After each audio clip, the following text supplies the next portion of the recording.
এদিকে জুলাই সনদের কবর রচনা করলেন তারেক রহমান। শেখ হাসিনার মনের আশা পূরণ, জামায়াত এনসিপিকে গণধোলাই শুরু। এই কথাটা শোনার পরেই আমি প্রথমে যেটা মনে হলো যে খেলা জমে গেছে, ব্যাপক আকারে জমে গেছে। কি হতে যাচ্ছে রাজাকারদের কপালে? Doctor Yunus, doctor Ali Riaz, doctor Asif Nazrul সব ডক্টরদের স্বপ্ন যেন ভেঙে খান খান করে দিল বিএনপি। ধন্যবাদ বিএনপিকে, স্যালুট। এখন চিপায় পড়ে গেছে Jamaat Islami, NCP, doctor Ali Riaz, doctor Yunus, doctor Asif Nazrullah, Tarek Rahman. তাই এদের মস্করার সবচেয়ে বড় যে অস্ত্র জুলাই সনদ, জুলাই সনদ, জুলাই সনদ, মুজিববাদী সংবিধান ছুঁড়ে ফেলা, সংবিধান পুনর্গঠন করা, সেকেন্ড রিপাবলিক ঘোষণা করা, এসবের একেবারে গোড়া কেটে দিয়েছেন।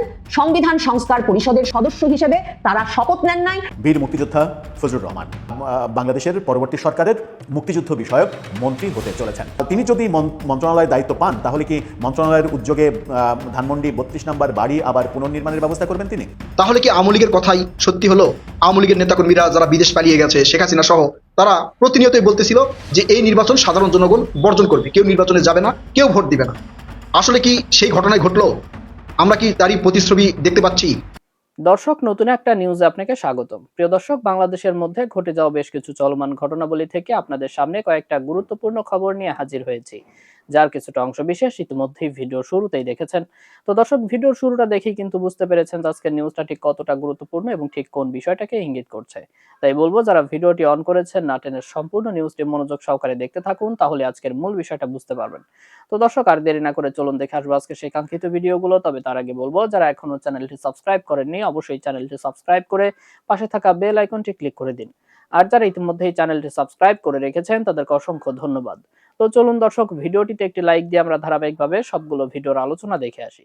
Doctor Yunus, doctor Ali Riaz, doctor Asif Nazrul সব ডক্টরদের স্বপ্ন যেন ভেঙে খান খান করে দিল বিএনপি।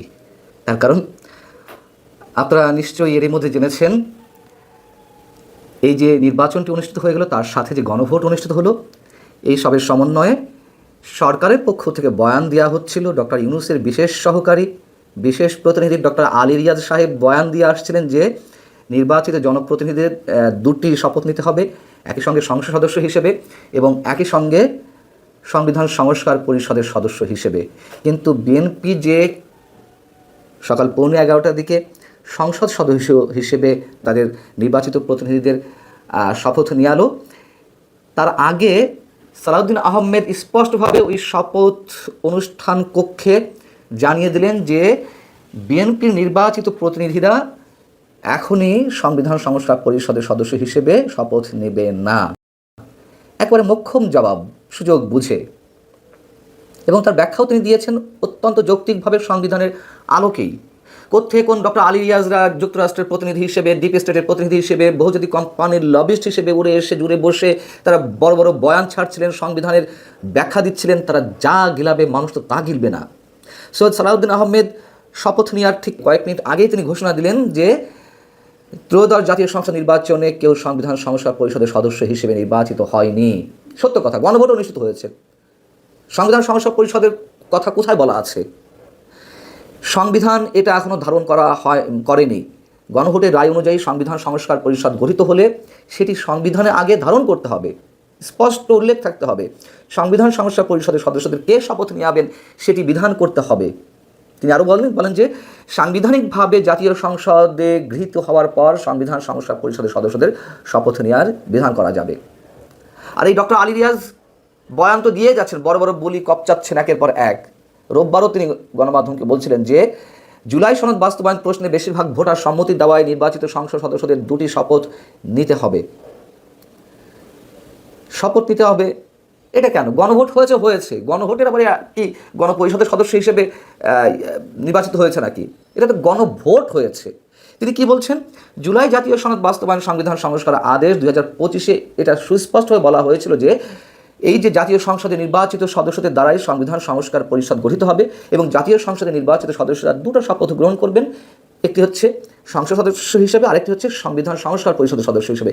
এটা জুলাই জাতীয় সনদে বলা ছিল। জুলাই জাতীয় সনদ কি সংবিধান হয়ে গেছে নাকি? ফাজলামো শুরু করা হচ্ছে নাকি? যা বলবে মানুষ তাই গিলবে? কী ষড়যন্ত্র ছিল তাদের? এখন প্রশ্ন আসতে পারে যে জামাত কি করবে, এনসিপি কি করবে? এনসিপি এবং জামাতের দাবির পরিপ্রেক্ষিতেই তো এই গণভোট অনুষ্ঠিত হয়েছে। এনসিপি এবং জামাতের ব্লুপ্রিন্ট হিসেবেই তো এই নির্বাচিত এমপিদের সংবিধান সংস্কার পরিষদের সদস্য হিসেবে শপথ নেওয়ার একটা আয়োজন চলছিল, এবং যে গুঞ্জনটি চলছিল যদি সংবিধান সংস্কার পরিষদ গঠিত হয়, এই সংবিধান সংস্কারের জন্য কথিত এই যে জুলাই সনদ, সেটির আলোকে 6 মাস বা 8 মাস লাগবে, 180 কর্মদিবস মানে 8 মাস পড়ে যায়। সেই পর্যন্ত ডক্টর ইউনূস কন্টিনিউ করতে পারে তার ক্ষমতা, বা এই সরকার তার কাজ চালিয়ে যেতে পারে। যদিও সরকারের পক্ষ থেকে বলা হয়েছে যে না, এমন কোনো পরিকল্পনা নেই। আর যাই থাকুক না কেন, ডক্টর ইউনূসকে 1 সেকেন্ডের জন্য বিশ্বাস করা যায় না, 1 সেকেন্ডের জন্য। এবং তেমন একটা ষড়যন্ত্রের মুখে পড়তেও পারত, সেই সুযোগ এখনও তাদের ছিল সরকারের। বিএনপি সেটা সুযোগ বুঝে ঠিকই কোপ মেরে দিয়েছে। ধন্যবাদ বিএনপিকে, স্যালুট। বিএনপি অনেক ধৈর্যের সঙ্গে এই পর্যন্ত এসেছে, এবং আমি নিজেই বলছিলাম, বারবার বলছিলাম বিএনপি ফাঁদে পা দিতে যাচ্ছে কিনা। অবশ্যই ফাঁদে ফেলার চেষ্টা করা হচ্ছিল। বিএনপি মাথা ঠান্ডা করে অনেক রিস্ক নিয়ে, আমি বলবো যে ঝুঁকি তাদের ছিল না তা নয়, অনেক ঝুঁকি মাথায় নিয়ে তারা এই পর্যন্ত এসেছে। এবং সেই ঝুঁকির জায়গা থেকে, সন্দেহের জায়গা থেকেই আমরা বারবার এই নির্বাচন নিয়ে সন্দেহ পোষণ করছিলাম। নির্বাচন আদৌ হবে কিনা, নির্বাচন হলে সেটা সুষ্ঠু হবে কিনা, নিরপেক্ষ হবে কিনা, ম্যাটিকুলাস কোনো ডিজাইন অ্যাপ্লাই করা হবে কিনা। শেষমেশ সেনাবাহিনী সহ বিভিন্ন পক্ষের সহযোগিতায় হয়েছে, কম্পারেটিভলি গ্রহণযোগ্য নির্বাচন হয়েছে। এখন জামায়াত এনসিপি কী করবে? 2/3 সংসদ সদস্যত্ব বিএনপি রয়েছে, অধিবেশন চালানোর জন্য যে কুরামের প্রয়োজন হয় তা তো তাদের যথেষ্ট পরিমাণ রয়েছে। তারা এখন যদি শপথ না নেয়, সংসদ বয়কট করে, তাতে কিচ্ছু হবে না বিএনপি। তারা রাগ করতে পারে, গোসা করতে পারে, এই রাগ ক্ষোভ গোসার জায়গা থেকে তারা শপথ নাও নিতে পারে। কথা বলছি, না নিলে কী হবে? নির্দিষ্ট সময়ের মধ্যে শপথ না নিলে সংশ্লিষ্ট আসনগুলো শূন্য ঘোষণা হবে, সেখানে উপনির্বাচন অনুষ্ঠিত হবে, সেখানে আবার বিএনপির ক্যান্ডিডেটটা দাঁড়াবে তো। এমনও তো আওয়ামী লীগের লোকজন দাঁড়াচ্ছে, আওয়ামী লীগের প্রার্থীরা সেখানে চলে এলো সংসদ সদস্য হিসেবে নির্বাচিত হয়ে। অতএব আমরা এতদিন বলে আসছিলাম যে বিএনপি কোনো চিপায় পড়তে যাচ্ছে কিনা, এখন চিপায় পড়ে গেছে Jamaate Islami, NCP, doctor Ali Riaz, doctor Yunus, doctor Asif Nazrullah. ফাজলামের একটা সীমা আছে। তারা যা করেছে এই 18 মাস ধরে, এবং এই উপদেষ্টা পরিষদের অধিকাংশ সদস্যই মার্কিন বিভিন্ন বহুজাতিক কোম্পানির লবিস্ট হিসেবে কাজ করেছে। এই যে বিএনপি যে বক্তব্য আজকে দেওয়া হলো, এটি যে তারা হঠাৎ করে দিয়েছে সুযোগ বুঝে তা কিন্তু নয়। তারা গত 2 দিন ধরে বলে আসছিল, এমনকি গত রোববার বিভিন্ন গণমাধ্যমে জানিয়েছে সালাউদ্দিন আহমেদ, এবং বিভিন্ন সূত্র থেকে আমরা শুনতে পাচ্ছিলাম যে তারা বলছে বিদ্যমান সংবিধানে যা আছে সেটা অনুসরণ করাই যৌক্তিক হবে। বিদ্যমান সংবিধানে শুধু সংসদ সদস্যদের শপথের কথা বলা আছে, সংবিধান সংস্কার পরিষদ এ ধরনের কিছু নেই, মানে এই টাইপের। যদি সংবিধানে কখনো এটি ধারণ করা হয় তখন এরকমের শপথের বিষয়টি আসবে। এমনকি নির্বাচন কমিশন যেই নির্বাচন পরিচালনা করেছে, তারা তো সব সময়ের জন্য দিক নির্দেশনা দিয়েছে সংসদ সদস্য হিসেবে। কোথাও তাদের ঘোষণায় কোনো নির্দেশনায় সংবিধান সংস্কার পরিষদের কথা বলা নেই, সংবিধান সংস্কার পরিষদের সদস্যদের বিষয়ে বলা নেই, কে তাদেরকে শপথ পড়াবে এ বিষয়ে কোনো কিছুই বলা নেই। আর এই যে গণভোট, সেটিও তো জোর করে অনুষ্ঠিত হয়েছে, হাজার হাজার কোটি টাকা খরচ করে, এই যে ম্যাটিকুলাস ডিজাইনের অংশ হিসেবে এই যে গণভোট অনুষ্ঠিত হয়েছে, সেটিও তো বিতর্কের মধ্যে অনুষ্ঠিত হয়েছে। গণভোটে ভোট পড়েছে 60.26%, যেখানে সংসদ নির্বাচনে ভোট পড়েছে 59.44%। আরে মানুষ বোঝে না গণভোটের প্রশ্নগুলো কি, সেখানে মানুষ আরও বেশি করে ভোট দিল। কী আশ্চর্য ব্যাপার! মানে এই যে ডিজাইন অ্যাপ্লাই করতে গিয়ে যে ধরা পড়ে যায়, চোর চুরি করে প্রমাণ রেখে, একটি কথা আছে না, এখানে সেটি প্রমাণিত হয়েছে। বরং মানুষ ভোট দেয় মার্কা চিনে, মানুষের চেহারা দেখে বা পরিচিত জনদের নাম দেখে। এই তো সংসদ নির্বাচন তো এইভাবেই ভোটগুলো হয়, সাধারণ মানুষ এভাবেই ভোট দেন। আর গণভোটের যে প্রশ্ন, সেই প্রশ্ন চারটির মধ্যে সংবিধান সংস্কার সংক্রান্ত 48টি প্রশ্ন জড়িয়ে রয়েছে। তার সবকটির জবাব হ্যাঁ কিংবা নাতে দিতে হয়েছে। দেশের 18 কোটি মানুষ এত বোদ্ধা হয়ে গেলেন, আমরা সবাই এত বোদ্ধা হয়ে গেলাম, আমি তো নিজেই ভালো করে বুঝি না, অনেস্টলি স্পিকিং, যে কী রয়েছে এর মধ্যে। অতএব ডক্টর মোহাম্মদ ইউনূস থেকে শুরু করে ডক্টর আলী রিয়াজ, ডক্টর আসিফ নজরুলরা, এই ডক্টররা এখন সব মাথার চুল ছিঁড়ছেন সম্ভবত। বীর মুক্তিযোদ্ধা ফজলুর রহমান বিএনপি নেতা। বিএনপির নেতা হয়েও ফজলুর রহমান তার কর্মকাণ্ডে, কথায়, আচরণে তার মুক্তিযুদ্ধের উপরে যে অগাধ বিশ্বাস, ভালোবাসা, তার যে মুক্তিযুদ্ধ নিয়ে দমভক্তি, মুক্তিযুদ্ধ নিয়ে যে অহংকার, সেই সকল ব্যাপারে তিনি সবার নেতা হয়ে গেছেন, সবার ভালোবাসা পেতে শুরু করেছেন। এমনকি বিএনপির চিরশত্রু আওয়ামী লীগের যারা অ্যাক্টিভিস্ট তাদেরকেও আমরা দেখেছি বীর মুক্তিযোদ্ধা ফজলুর রহমানকে নিয়ে উচ্চাসা পোষণ করতে, তার শুভকামনা জানাতে, নির্বাচনে তার বিজয়ের পরে তাকে শুভকামনা জানাতে এবং মানে তার জন্য অনেক ভালো কিছু প্রত্যাশা করেছেন স্বয়ং আওয়ামী লীগের অ্যাক্টিভিস্টরা। ফজলুর রহমানকে এই মববাজরা, এই চাঁদাবাজরা তার বাড়ির সামনে গিয়ে যেভাবে অশালীন ভাষায় তার বিরুদ্ধে স্লোগান দিয়েছিলেন, যে অশ্রাব্য গালাগালি করেছিলেন এবং রাষ্ট্রযন্ত্র সেগুলো নীরবে দেখেছেন, দাঁড়িয়ে দেখেছেন, এক ধরনের মজা লুটেছেন রাষ্ট্রযন্ত্র, সেই ঘটনার তীব্র প্রতিবাদ হয়েছে বাংলাদেশে। বীর মুক্তিযোদ্ধা ফজলুর রহমান কিশোরগঞ্জ 4 আসন থেকে বিশাল ব্যবধানে জয়লাভ করেছেন। এই যে জয়লাভ, এই জয়লাভের পরে এবার আলোচনা, এবং সেই আলোচনা হচ্ছে ফজলুর রহমান বাংলাদেশের পরবর্তী সরকারের মুক্তিযুদ্ধ বিষয়ক মন্ত্রী হতে চলেছেন। ফজলুর রহমান যখন মুক্তিযুদ্ধ বিষয়ক মন্ত্রী হতে চলেছেন তখন তার কাছে প্রত্যাশা অনেক বেশি বেড়ে গেছে। যদিও এমনও হতে পারে যে ফজলুর রহমান মুক্তিযুদ্ধ বিষয়ক মন্ত্রী হওয়ার পরে তার মুক্তিযুদ্ধের ওপরে কোনো ধরনের পক্ষপাতহীন আচরণের কারণে কিংবা তার বঙ্গবন্ধুর প্রতি অগাধ আস্থা, অগাধ ভালোবাসার কারণে বিএনপির লোকজনের কাছেও তিরস্কৃত হতে পারেন, এরকম সম্ভাবনা কিন্তু উড়িয়ে দেওয়া যায় না। ফজলুর রহমান যদি সত্যিই মুক্তিযুদ্ধ মন্ত্রণালয়ের মন্ত্রী হিসেবে দায়িত্ব পান তাহলে মুক্তিযুদ্ধ মন্ত্রণালয়ে কি কি পরিবর্তন হবে, এবং বিজয়ের পরের থেকে এখন পর্যন্ত, গতকালকে পর্যন্ত ফজলুর রহমানের ফেসবুক অ্যাক্টিভিটিস কি বলে যে তিনি মুক্তিযুদ্ধ মন্ত্রণালয়ের দায়িত্ব পেতে যাচ্ছেন, এটা যেমন নিশ্চিত, তেমনি তিনি দায়িত্ব পাওয়ার পরে কি অ্যাক্টিভিটিস করবেন সেটাও মোটামুটি তার বিভিন্ন পোস্টে তিনি বুঝিয়ে দিয়েছেন। গত 1.5 বছরে মুক্তিযুদ্ধকে যেভাবে অপমানিত করা হয়েছে, মুক্তিযুদ্ধের বিরুদ্ধে যেভাবে মব তৈরি করা হয়েছে, মুক্তিযুদ্ধের ভাস্কর্য ভেঙে ফেলা হয়েছে, বঙ্গবন্ধুকে কলঙ্কিত করা হয়েছে, 17 এপ্রিল মুজিবনগর সরকারকে এক ধরনের অস্বীকার করা হয়েছে, 3রা নভেম্বর জেল হত্যা দিবসকে অস্বীকার করা হয়েছে, 7ই মার্চের ঐতিহাসিক ভাষণকে অস্বীকার করা হয়েছে, বঙ্গবন্ধুকে অপমান করা হয়েছে, বঙ্গবন্ধুর ছবি নামিয়ে ফেলা, বঙ্গবন্ধুর 32 নম্বরের বাড়ি ভাঙচুর করা হয়েছে, এরকম যত যা কিছু হয়েছে সেই কাজগুলোর এগেনস্টে ফজলুর রহমান কি একটা দৃঢ় পদক্ষেপ নেবেন? ফজলুর রহমান যখন মুক্তিযুদ্ধ মন্ত্রণালয়ের দায়িত্ব নিতে যাচ্ছেন তখন আমরা দেখেছি এই ইন্টারিম গভর্নমেন্ট মুক্তিযুদ্ধ মন্ত্রণালয়ে জুলাই যুদ্ধ ঢুকিয়ে দিয়েছে।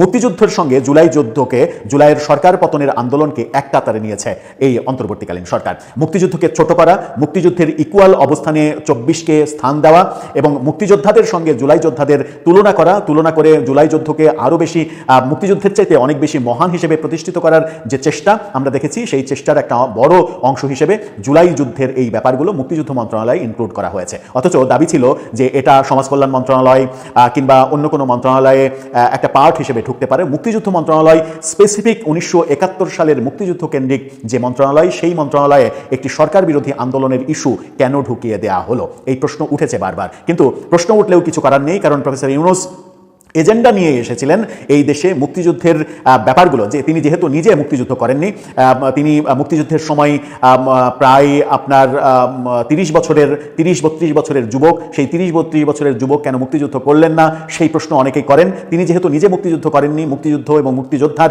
সম্মানটা তিনি কিভাবে রাখবেন, যার ফলশ্রুতিতে আমরা সারা দেশে দেখেছি মুক্তিযোদ্ধাদের জুতার গলা মালাই দিতে, মুক্তিযোদ্ধাদের গালে জুতা পেটা করতে, এই দৃশ্যগুলো আমরা দেখেছি। ফজলুর রহমান দায়িত্ব নিয়ে প্রথমেই কি যে সিদ্ধান্তটা নেবেন সেটা তিনি বলবেন যে মুক্তিযুদ্ধ মন্ত্রণালয়ে মানে সাবঅর্ডিনেট অন্য কোনো বিষয় থাকতে পারে না, জুলাই আন্দোলনের এই বিষয়গুলো তোমরা সমাজ কল্যাণ মন্ত্রণালয়ে নিয়ে যাও কিংবা আলাদা একটা মন্ত্রণালয় করো, আলাদা মন্ত্রণালয় করে জুলাই জাদুঘর তোমরা করেছো গণভবনে, সেই জাদুঘরে মন্ত্রণালয়ের অফিস করো, সেখান থেকে আলাদাভাবে করো, তাতে জুলাই মানে যুদ্ধের মানে ইমেজটা আরও বাড়বে, আলাদা মন্ত্রণালয় হবে, কিন্তু মুক্তিযুদ্ধ মন্ত্রণালয়টাকে খাটো করা যাবে না। সেই পদক্ষেপ নেবেন তিনি, কিংবা নিতে চাইলেও পারবেন তিনি। ফজলুর রহমান আমরা দেখেছি যে ধানের শীষে ভোট করে 1,32,472 ভোট পেয়েছেন কিশোরগঞ্জ 4 আসনে। তার প্রতিদ্বন্দ্বী প্রার্থী ছিলেন জামাতের রোকন রেজা শেখ, দাঁড়িপাল্লা প্রতীকে তিনি 57,829 ভোট পেয়েছেন। তার মানে হচ্ছে যে মানে প্রায় 80,000 ভোটের ব্যবধানে তিনি জিতেছেন, বিশাল জয়। এই আসনে গণভোটে হ্যাঁ পড়েছে 99,000 আর না পড়েছে 70,000, সেখানেও কন্টেস্ট দেখা গেছে। যদিও গণভোটের রেজাল্ট নিয়ে মানুষের মনে সন্দেহ রয়েছে যে এই রেজাল্ট প্রকৃত রেজাল্ট নাকি এই রেজাল্ট মানুষকে শোনানোর রেজাল্ট, এক ধরনের ক্যারিশমার রেজাল্ট, সেই আলোচনা রয়েছে, কিন্তু সেই বিতর্কে আমরা যেতে চাই না। ফজলুর রহমানের গত কয়েকদিনে নির্বাচনের পর থেকে গত কয়েকদিনের ফেসবুক অ্যাক্টিভিটিসে আমরা একটু চোখ দিতে চাই একবারে শেষের অবস্থা থেকে। অর্থাৎ গতকালকে লাস্ট যে পোস্টটা আমরা দেখেছিলাম, সেই পোস্টটা মুক্তিযুদ্ধের সর্বাধিনায়ক এমএজি উসমানী তার যে জন্মদিন, সেই জন্মদিনের মানে মৃত্যুদিন, সেই মৃত্যুদিনকে কেন্দ্র করে তিনি একটা পোস্ট দিয়েছেন। সেখানে দেখা যাচ্ছে যে বঙ্গবন্ধুর সঙ্গে এমএজি উসমানী বসে আছেন, সেই ছবি শেয়ার করেছেন। দেখে নিন, সেখানে তিনি বলছেন 1918 সালের 1 সেপ্টেম্বর সিলেটে জন্মগ্রহণকারী উসমানী ব্রিটিশ ভারতীয় সেনাবাহিনীর কর্মজীবন শুরু করেন। পাকিস্তান সেনাবাহিনীতেও তিনি গুরুত্বপূর্ণ ভূমিকা পালন করেন, কিন্তু বাঙালির ওপরে রাষ্ট্রীয় দমন পীড়ন ও বৈষম্যের প্রেক্ষাপটে তিনি স্পষ্ট অবস্থান নেন স্বাধীনতার পক্ষে। এমএজি উসমানীর ব্যাপারে তিনি পোস্ট করেছেন এবং সেখানে পোস্ট করতে গিয়ে তিনি বঙ্গবন্ধুর ছবি পোস্ট করেছেন। এটা একটা বড় ব্যাপার। এর আগে একটা পোস্ট তিনি করেছেন 15 ফেব্রুয়ারি। সেই পোস্ট আমরা দেখছি, সেই পোস্টে তিনি লিখছেন, পোস্টটা দেখে নিন। সেখানে বলছেন, ঢাকা বিশ্ববিদ্যালয়ে শিক্ষক জামাল উদ্দিন সহ আটককৃতদের মুক্তি দেওয়া হয়েছে, তবে ঘটনাটি প্রশাসনিক প্রজ্ঞা নিয়ে প্রশ্ন তোলে, ভবিষ্যতে এমন বিতর্কিত পদক্ষেপ পরিহারের আহ্বান জানায়। 32-এ ফুল দিতে যাওয়ার কারণে ঢাকা বিশ্ববিদ্যালয়ের প্রফেসর জামাল উদ্দিনকে গ্রেপ্তার করা হয়েছে এবং এক পুলিশ তার ঘাড়ের কলার ধরে টেনে নিয়ে গেছে, এরকম ভিডিও প্রচার হয়েছে। পুলিশ যে কর্মকাণ্ড করেছে সেগুলোর সমালোচনা হয়েছে। 32 নম্বর বাড়িতে শ্রদ্ধা জানানোর জন্য কেন এটা হবে, সেই প্রশ্ন তিনি বারবার তুলেছেন।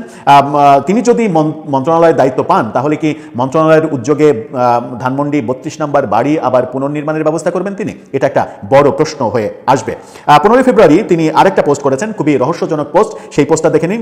যা রটে তা কিছু না কিছু ঘটে, ভালো কিছু হবে। তার মানে তিনি যে মুক্তিযুদ্ধ মন্ত্রণালয়ের মন্ত্রী হচ্ছেন, সেই রটনাটা রটে গেছে, মানে সেই খবরটা রটে গেছে এবং সেটাকেই তিনি বলছেন যা রটে তার কিছু না কিছু ঘটে। তার মানে তিনি নিজেও এক ধরনের নিশ্চিত করছেন যে তিনি মুক্তিযুদ্ধ মন্ত্রী হতে চলেছেন। এরপরে আমরা দেখছি যে একটা পোস্ট, সেই পোস্টে সেখানেও বঙ্গবন্ধুর ছবি, অন্যান্য অনেক ছবির কোলাজ নিয়ে সেখানে পোস্ট করা হয়েছে। সেখানে বলা হচ্ছে, সেই পোস্টটা দেখে নিন। সেখানে বলা হচ্ছে 1971 সালের মুক্তিযুদ্ধ বাঙালি জাতির রাজনৈতিক আত্মনিয়ন্ত্রণের চূড়ান্ত ঘোষণাপত্র। 1947 সালের রাষ্ট্র গঠনের পর থেকে পূর্ব বাংলার মানুষের উপরে পশ্চিম পাকিস্তানি শাসক গোষ্ঠীর বৈষম্যমূলক যে আচরণ, সেটা নিয়ে লিখেছেন। 70-এর নির্বাচনে মানে নিরঙ্কুশ সংখ্যাগরিষ্ঠতা বঙ্গবন্ধুর নেতৃত্বে, সেই প্রসঙ্গে লিখেছেন। 1971 সালের 7 মার্চ রেসকোর্স ময়দানে বঙ্গবন্ধু শেখ মুজিবুর রহমানের ঐতিহাসিক ভাষণ কার্যত অসহযোগ আন্দোলনের মাধ্যমে স্বাধীনতার রূপরেখা নির্ধারণ করে, সেই কথা লিখেছেন। 25 মার্চ রাতে পাকিস্তানি সামরিক বাহিনীর অপারেশন সার্চলাইট নামে পরিকল্পিত গণহত্যার প্রসঙ্গ লিখেছেন। 71-এর 16 ডিসেম্বরে বিজয়ের যে ক্ষণ এবং স্বাধীন বাংলাদেশ মানে বিজয় লাভ করলো, সেই ক্ষণের কথা লিখেছেন। তিনি লিখেছেন শেষে, এই মুক্তিযুদ্ধ কেবল ভূখণ্ডের স্বাধীনতা নয়, এটি ছিল বাঙালির আত্মপরিচয়, সাংবিধানিক অধিকার ও গণতান্ত্রিক মর্যাদার সংগ্রাম। মুক্তিযুদ্ধের ইতিহাস তাই কোনো রাজনৈতিক অলঙ্কার নয়, এটি জাতির অস্তিত্বের ভিত্তি, রাষ্ট্রচিন্তার নৈতিক মানদণ্ড এবং স্বাধীনতার চিরস্থায়ী বৈধতা। এর আগে একটা পোস্ট দিয়েছিলেন তিনি 13 ফেব্রুয়ারি। সেটা হচ্ছে, দেখে নিন, স্বাধীনতা, মুক্তিযুদ্ধ, মুক্তিযোদ্ধা, বঙ্গবন্ধু, স্বাধীন বাংলার অস্তিত্ব। মানে তিনি বঙ্গবন্ধুকে কখনোই খাটো করতে চান না এবং বঙ্গবন্ধুকে সবসময় তার মর্যাদাটা দিতে চান। তার আগে বিজয়ের পরে তিনি লিখেছিলেন, 12 ফেব্রুয়ারি নির্বাচনের বিজয়ের পরে তিনি লিখেছিলেন, আলহামদুলিল্লাহ, এই বিজয় স্বাধীনতার সপক্ষের বিজয়। অর্থাৎ তার বিজয়কে তিনি স্বাধীনতা, তার এবং বিএনপির এই বিজয়কে স্বাধীনতার সপক্ষের বিজয় বলছেন। যিনি এই বিজয়কে স্বাধীনতার সপক্ষের বলছেন এবং যিনি দলমত নির্বিশেষে সব শ্রেণীর মানুষের এক ধরনের ভালোবাসা অর্জন করে ফেলেছেন, শুধুমাত্র স্বাধীনতা বিরোধী রাজাকার এবং তার শাবকদের ঘৃণা তিনি পেয়েছেন, তাতে তার কিছুই যায় আসে না। কারণ স্বাধীনতা বিরোধী রাজাকার শাবকরা তাকে ঘৃণা করলে বরং তার মহিমা আরও বাড়বে। এই মহিমা বাড়ার ব্যক্তিটা শেষ পর্যন্ত কি এই মন্ত্রণালয়ের দায়িত্ব পাচ্ছেন? আমার এখনো কেন যেন একটু কনফিউশন হয়, কিংবা দায়িত্ব পেলেও তিনি মানে মুক্তিযুদ্ধকে যেভাবে সামগ্রিকভাবে দেখতে চাইবেন এবং মুক্তিযুদ্ধের প্রকৃত ইতিহাস অটুট থাকুক সেটা যেভাবে তিনি চাইবেন, সেটা কি তার দল ওন করতে পারবে, নাকি শেষ পর্যন্ত তার দলই তার বিপক্ষে চলে যাবে? এই প্রশ্নগুলো আসে কারণ তিনি যেমন মেজর জিয়াউর রহমানের মুক্তিযুদ্ধে অবদানকে মূল্যায়ন করতে চান, গুরুত্ব দিতে চান, তেমনি তিনি তার আগে বঙ্গবন্ধুর অবদানকে এবং বঙ্গবন্ধু যে মুক্তিযুদ্ধের সর্বাধিনায়ক ছিলেন, প্রধান মানুষ ছিলেন, সেই ব্যাপারটা, 7 মার্চের ভাষণ, মুজিবনগর সরকার, এই ব্যাপারগুলোকেও তিনি প্রতিষ্ঠিত করতে চান। এবং এই ব্যাপারগুলো তিনি যখন প্রতিষ্ঠিত করতে চাইবেন, তখন তার দলের সম্মতি কিংবা তার দলের মানে কি বলবো যে হ্যাঁ সিগন্যাল পাবেন কিনা, এই ব্যাপারটা নিয়ে এখনো চিন্তার ব্যাপার রয়েছে। কারণ তার দলে সবাই যে তার মতো করে মুক্তিযুদ্ধকে ভাবেন কিংবা ভাবতে চান, সেটা কিন্তু জোর দিয়ে বলা যাবে না। তবে আমরা আশা করব তার দলের এখন যিনি প্রধান, তারেক রহমান, তিনি অন্তত চাইবেন না মুক্তিযুদ্ধের প্রশ্নে কাউকে অসম্মানিত করা হোক এবং প্রেসিডেন্ট জিয়াউর রহমানের সম্মান অক্ষুণ্ণ রাখতে গিয়ে বঙ্গবন্ধুর সম্মান ভুলণ্ঠিত হোক, এটা নিশ্চয়ই তিনি চাইবেন না। তো দর্শক, দেখলেন আজকের সবগুলো ভিডিও। আর এই ভিডিওগুলো সম্পর্কিত যদি কোনো তথ্য বা মতামত থাকে তাহলে তো অবশ্যই কমেন্ট করে জানিয়ে দিন। এতক্ষণ সাথে থাকার জন্য ধন্যবাদ। নিউজটি শেষ করছি এখানেই, ফিরছে আগামী ভিডিওতে নতুন কোনো টপিক নিয়ে। আল্লাহ হাফেজ।